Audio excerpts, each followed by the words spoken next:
So my challenge to you is, what if you didn't have to do anything about anything at all?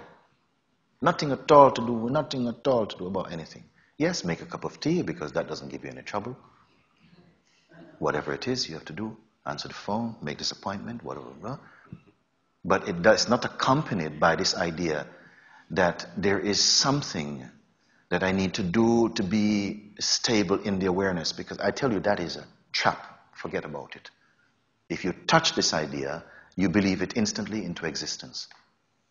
And then you have to believe another idea to remove it. So why not drop both ideas in the first place and stay where you are?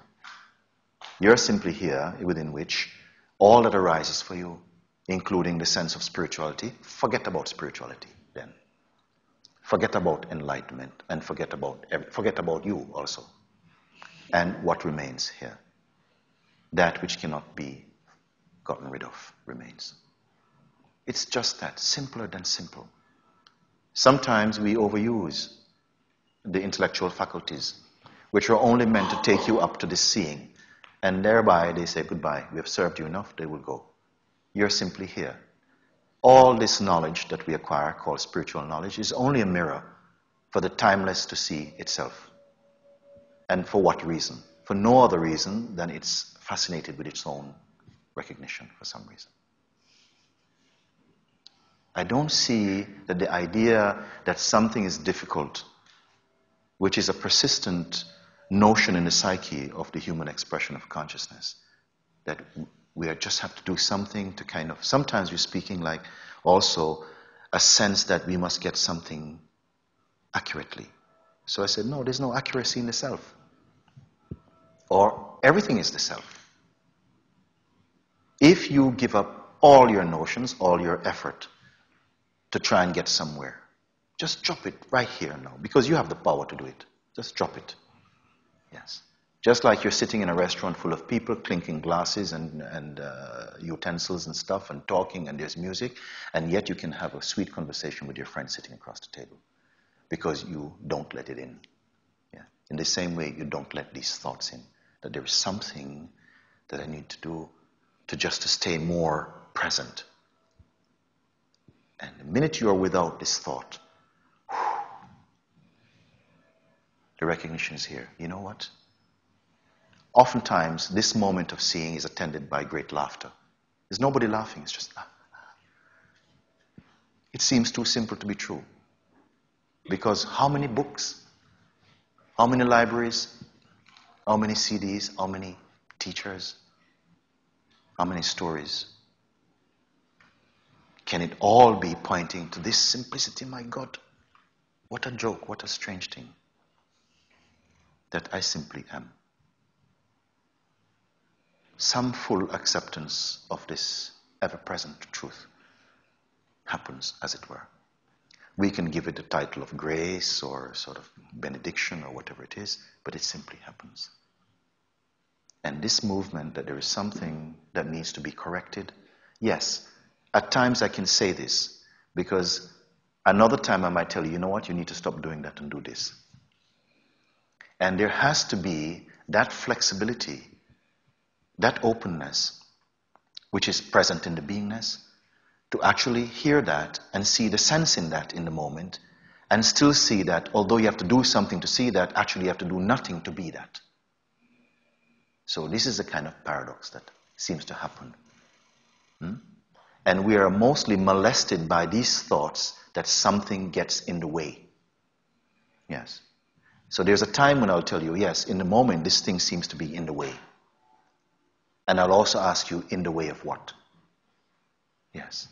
And what is witnessing the sense of this obstruction being in the way of what?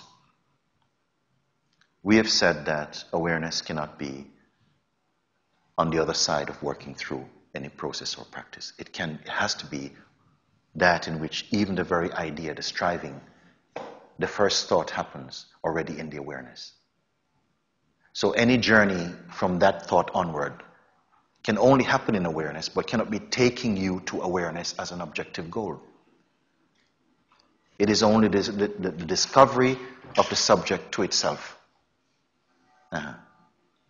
And sometimes when we read it, of course, in trying to convey that which really cannot be conveyed with words.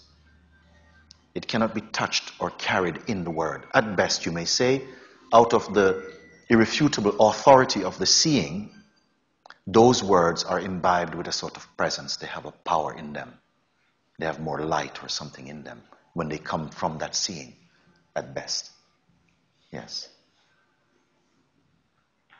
That when you yourself are the seeing and the experiencing, and yet beyond at the same time, you cannot explain this, and as I said before, thankfully you don't have to write a thesis about it. It's just your own inner seeing. Something very private, let's use the word for that, for the moment. But it cuts away, strips back all these layers of should-dos and should-do-nots, and leave the truth in its nakedness as it is, here present now. What can be simpler than that? Prior even to simplicity, you are that.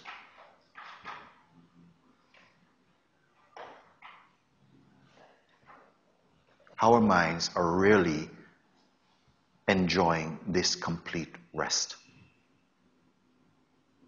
When the mind is in complete rest, meaning that it's not carrying any intention, any notion that there's something to be attained in order to be something. It spontaneously is one with self. It itself is self. Yes. Drop the notion that something stops you from being this. That's only a notion arising in this. What is this? And who is there outside of this to know it?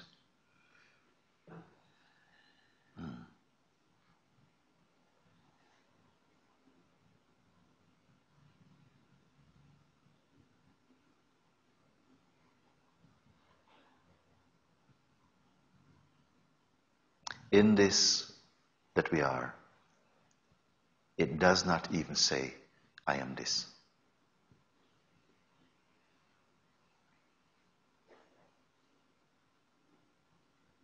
This is why I said, missing the obvious. Because we engage with some construction about what this must be. And then looking at your mind and your conditioning, you feel unworthy. I'm not worthy of that, actually. You identify with that, which gives a sense that you are less than. Because as long as there's a search, there is a sense something is missing. Therefore, this is why they're searching.